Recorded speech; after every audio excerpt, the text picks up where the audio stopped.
કચ્છ જિલ્લાના માંડવી તાલુકાના નાની ખાખર ગામે યોજાયેલી ગ્રામસભા દરમિયાન ગ્રેવિટા કંપનીના મુદ્દે સ્થાનિક ગ્રામજનો અને ખેડૂતોએ એક સૂરે ભારે ઉગ્ર વિરોધ નોંધાવ્યો હતો।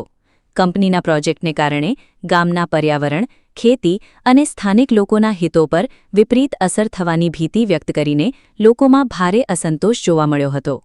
આ ગ્રામસભામાં ખેડૂતો અને ગ્રામજનોના વ્યાપક હિતોને ધ્યાનમાં રાખીને એક મહત્વપૂર્ણ ઠરાવ પસાર કરવામાં આવ્યો હતો, જેમાં ગ્રેવિટા કંપનીને આપવામાં આવેલી બાંધકામની મંજૂરી તાત્કાલિક અસરથી રદ કરવાનો સર્વાનુમતે નિર્ણય લેવાયો છે। આ અંગે પંચાયત દ્વારા કંપનીને વિધિવત નોટિસ ફાળવવામાં આવશે અને ગ્રામસભામાં પસાર કરાયેલા આ ઠરાવને આગામી દિવસોમાં ઉચ્ચ કક્ષાએ રજૂ કરવામાં આવશે।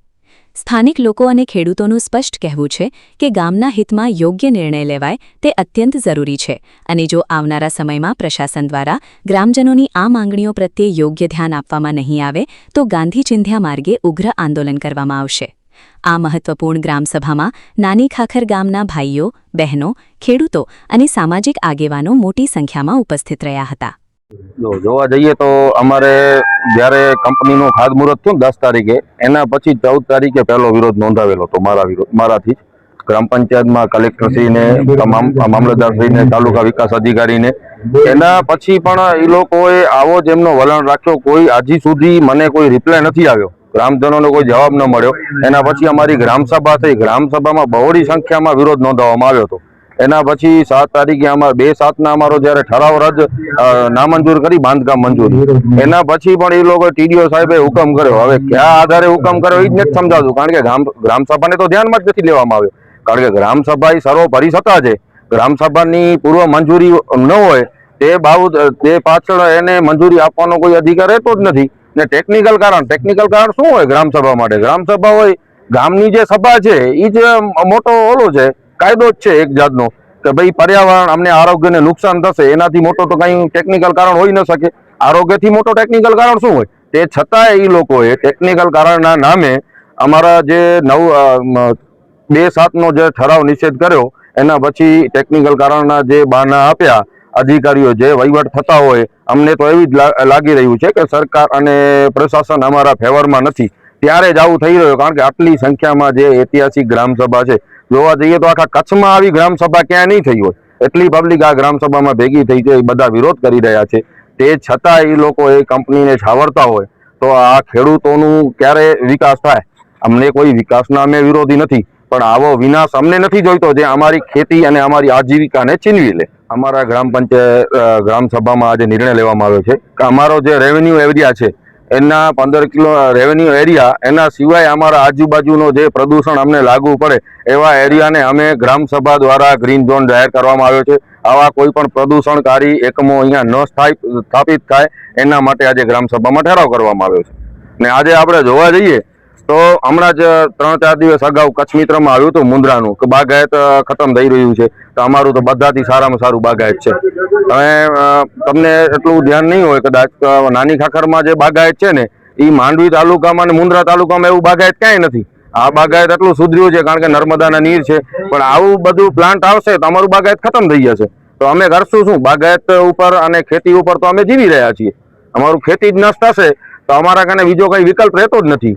ને આગામી આ ગ્રામસભામાં આજે નિર્ણય લેવામાં આવ્યો છે બહોળી સંખ્યામાં કે આવી કંપનીને અમે કોઈ જાતની મંજૂરી નથી આપતા, ને ઠરાવ પણ જે થયેલો છે મંજૂરીનો સામાન્ય સભાનો દબાણ હેઠળ એ રદ કરવામાં આવશે।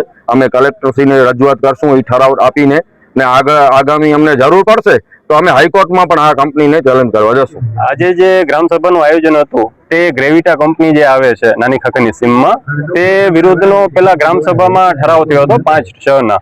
એ ઠરાવ એવો હતો કે કંપનીને કોઈ પણ એનઓસી કે બાંધકામનું પરવાનગી ન મળવી જોઈએ। એના પછી સામાન્ય સભાનો ઠરાવ થયો જે ગ્રામસભાને અનુલક્ષીને કે ગ્રામસભાનો ઠરાવ સર્વમાન્ય રાખીને સામાન્ય સભાનો ઠરાવ થયો। એ ઠરાવ ટીડીઓમાં જમા કરવામાં આવ્યો, તો પછી ટીડીઓ સાહેબ તરફથી એવું કહેવામાં આવ્યું કે તમે કોઈ ટેકનિકલ કારણ દર્શાવ્યા નથી।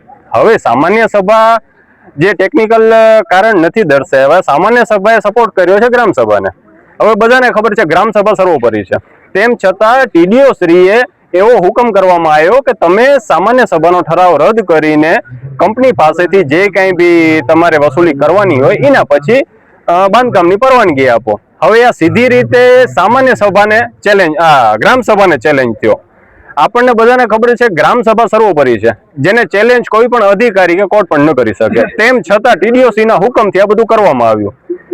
સામાન્ય સભાએ TDOC ના આદેશને માન રાખીને જૂનો સામાન્ય સભાનો ઠરાવ રદ કરીને નવો સામાન્ય સભાનો ઠરાવ કર્યો ને એના પ્રમાણે કંપની પાસેથી વસૂલાત કરીને બાંધકામની પરવાનગી આપી. હવે એના અનુલક્ષીને જે પરવાનગી આપી એના વિરુદ્ધમાં આજે ગ્રામ સભા યોજાણી છે, જે કંપનીને બાંધકામની પરવાનગી આપી દીધી છે તે રદ કરવા બાબત, તેમજ આગામી દિવસોમાં આ કંપની કે આના જેવી કોઈ પણ પ્રદૂષણકારી કંપની નાની ખાખર કે આજુબાજુના 15 કિલોમીટર દાયરામાં એવી કંપનીને કોઈ પરવાનગી ન મળે, કોઈ NOC ન મળે કે કોઈ મંજૂરી ન મળે, એવી ગ્રામ સભામાં સર્વાનુમતિએ ઠરાવ પસાર કરવામાં આવ્યો છે. કામ હમણાં એમને પરવાનગી બાંધકામની લીધી છે, TDOC ના હુકમથી જે પરવાનગી દેવામાં આવી છે એના પ્રમાણે, પણ હકીકતમાં આ જે મંજૂરી લીધી એના પહેલા ઓલરેડી એમનું કામ ચાલુ થઈ ગયું હતું. સરકારી અધિકારીઓને, કલેક્ટરશ્રી, TDOશ્રી, મામલતદારને રજૂઆત કરવા છતાં કોઈ લીગલ એક્શન લેવામાં આવ્યો ન હતો. હવે સરકારશ્રીને જો આવા પ્લાન્ટની મંજૂરી આપવી જ છે તો ઓલરેડી સ્પેશિયલ ઇકોનોમિક ઝોન કરીને ફાળવેલું જ છે, તેમાં જાઓ ને. શું કામ તમે ગ્રીન ઝોનમાં ને આમાં આવો છો? ત્યાં જવાનું મોટામાં મોટું કારણ, ત્યાં નથી જવાનું મોટામાં મોટું કારણ એ છે કે ત્યાં અદાણીએ એકરના 3 કરોડ ઉપર ભાવ કરી નાખ્યા છે. હવે આ ગ્રીન ઝોન એરિયા છે, ખેતીવાડી છે, ત્યાં ભાવ છે 40, 45, 50 લાખ માંડ. એના માટે બધી આ સાઈડ ફાળવ્યા છે. કાં તમે ગ્રીન ઝોન જાહેર, એક સાઈડ ગ્રીન ઝોન જાહેર કરો છો, બીજી સાઈડ આવા વિનાશકારી પ્લાન્ટને મંજૂરી આપો છો. આવી વ્યવસ્થા ખાલી ને ખાલી નાની ખાખર પૂરતી નથી. આજુબાજુમાં બેરાજામાં બીજી કંપની આવે છે, ત્યાં ટપ્પરમાં પણ એવી વિનાશકારી કંપની આવે છે. આ માંડવીમાં લાયજા સાઈડ તમે જાઓ, ત્યાં વિરોધ ચાલુ છે. સરકાર શું ઈચ્છે છે કે અહીંયા પણ બીજું જંતર મંતર ઊભું કરવું છે સરકારને? બીજું કે આજે જે અમે આની પહેલા 2 ઠરાવ કર્યા, આજે 3જો ઠરાવ થયો, તેમ છતાં કોઈ બી સરકારી અધિકારીનો કંઈ ફેવર આવ્યો નથી. હવે આગામી ધોરણમાં જો સરકાર આ કંપનીને બંધ નહીં કરે તો અમે ગાંધીજીને પૂજવા વાળા છીએ ને ભગતસિંહને બી પૂજવા વાળા છીએ. હવે સરકારને ડિસાઈડ કરવાનું છે કે એમને ગાંધીજી જોઈએ છે કે ભગતસિંહ જોઈએ છે. હું એ જ કહીશ, કેમ કે મારી ગામની એકતા છે. આ સંગઠન શક્તિ દ્વારા મને સંપૂર્ણ 100% વિશ્વાસ છે કે આ કંપનીનો વિરોધ તો અમે રમતા રમતા કરી લેશું અને કંપનીને અટકાવી શકીશું અને કંપની જરૂર બંધ થશે. સંગઠન એ જ શક્તિ છે. તો નાની ખાખરના ગ્રામના લોકોને મારી એ વિનંતી છે કે આપણી સંગઠન શક્તિ જાળવી રાખીશું અને આપણી સમજણ છે. ઘણીવાર છે ને ખોટી સહીઓ લેવામાં આવે છે આ કંપની માટે, આ તો ધાક ધમકીઓ કરાવવામાં આવે છે. તો મારી અહીંયાથી અપીલ છે કે કોઈને ખોટી ધાક ધમકી નહીં કરો. અમે અહીંયા જે ભેગા થયા છે એ પણ અમે છે ને બધાય સ્વેચ્છાએ ભેગા થયા છીએ. તો આવી જ રીતે સ્વેચ્છાએ જે છે એક ઈ છે કે કંપની ભાઈ ગામના વિકાસ માટે છે, તો બીજું બી એનો મધ્યમ માર્ગ આપણે કાઢી શકીએ છીએ ને. શૈક્ષણિક સંકુલ ઊભું કરો. મોદી સરકાર મહિલા સશક્તિકરણની વાત કરે છે, તો મહિલા સશક્ત થાય એ માટેનું મહિલા સંકુલ બનાવો, એમને બી રોજગાર મળશે અને આપણા ગામને બી ફાયદો થશે.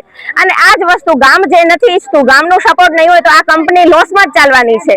એને અહીંયાના મજૂરો નહીં મળે, અહીંયાથી કામ નહીં મળે. એની જ જગ્યાએ જે છે એ કંપની ખાલી પોતાનો એક જે એનો ઓબ્જેક્ટિવ છે એ બદલી નાખે, એનું કાર્યક્ષેત્ર બદલી નાખે તો કંપનીને બી ફાયદો છે ને ગામને બી ફાયદો છે. મૌન ધારણ કરી લેતા હોય તો એમનો બી વાંક નથી. અધિકારીઓ પર ખોટો પ્રેશર નાખવામાં આવે છે અને ઘણીવાર જે છે વોટ બેંક માટે અધિકારીઓને દબાવવામાં આવતા હોય તો અધિકારીઓ પણ દબાઈ જાય છે. પણ હું કહું છું કે શું કામ દબાવો છો? જો ધર્મ છે, સત્ય છે, તો એની સાથે ભગવાન છે. તો તમે એ જે છે આવાના કેટલાના શ્વાસ રોનશો, કેટલાના બાળકો મરશે, શું કામ મૌન ધારણ કરો છો? તમારું એકનું મૌન કેટલા બધા લોકોનું મૃત્યુ થઈ શકે છે. 10 વર્ષ પછી જે છે અમારા બાળકો નહીં જીવે તો ત્યારે તમને થશે તમે અધર્મના માર્ગે ચાલી રહ્યા છો. તો આ અધર્મ તમારો રોકી દો. તમારા એકનું મૌન, કદાચ એવી નોકરીને હું તો કહું છું કે જરૂર હોય ને તો નોકરી પણ પડતી મૂકો. સરકારશ્રીને હું એ જ નમ્ર નિવેદન કરીશ કે આનો મધ્યમ માર્ગ કાઢે, એમને કંપનીને રોજગારી મળે. મારો કંપની સાથે કોઈ વ્યક્તિગત વિરોધ નથી. એની જગ્યાએ જે અમારા ગામની એવી ઘણી બધી ઉણપ છે, મહિલા સશક્ત કરવા મહિલા સંકુલ ખોલે, શૈક્ષણિક સંકુલ ખોલે, અન્ય કોઈ પણ ખોલે, એની સાથે ગામ જે છે એ મદદ કરવા બી આવશે. શું કામ નહીં આવે? પણ તમે ગામની વિરુદ્ધ જઈ ગામનું માનવ સંસાધન, ગામનું જે પર્યાવરણીય સંસાધન ખોરવો છો તો અમારો વિરોધ છેલ્લે સુધી રહેશે. અને મોદી સરકાર જે છે ટકાઉ વિકાસની વાત કરે છે, તો આમાં ટકાઉ વિકાસ છે જ ક્યાં? જે ટકાઉ વિકાસ છે એ ખોરવા માટે આ કંપની અહીં આવી રહી છે. કાં તો કંપની આનું સોલ્યુશન લાવે કે અહીંયાથી ઝેરી વાયુ નહીં થાય, એનું બી સોલ્યુશન નીકળી શકે છે ને. એ ઝેરી વાયુને કોઈ એક રૂમમાં મૂકે અને એને શુદ્ધ ઓક્સિજન સ્વરૂપે બહાર ફેંકે, એનું જે વેસ્ટ છે એ અમારા ગ્રાઉન્ડ વોટરમાં ન ભળવું જોઈએ. એને કંપની સોલ્યુશન લાવે, એ અમને લેખિતમાં આપે, એ પણ નથી કરતી. ઘણીવાર કંપનીઓ આવી રીતે આપી દેતી હોય ને પછી જે છે કઈ લેખિતમાં લખી દે છે, પછી સોલ્યુશન નથી આવતી. આવી ગયા પછી અમારું શું? એટલે મારું છે બધા ગામ વતી એ જ છે કે આ કંપની અમને નથી જોઈતી. આની જગ્યાએ બીજું શૈક્ષણિક સંકુલ લાવો, બીજું કઈ બી લાવો. ગામને નુકસાન ન થવું જોઈએ. અમારું પર્યાવરણીય ધન, અમારું પશુધન, અમારું જે આ છે માનવીય ધન, એ અમારું ખોરવાવું ન જોઈએ.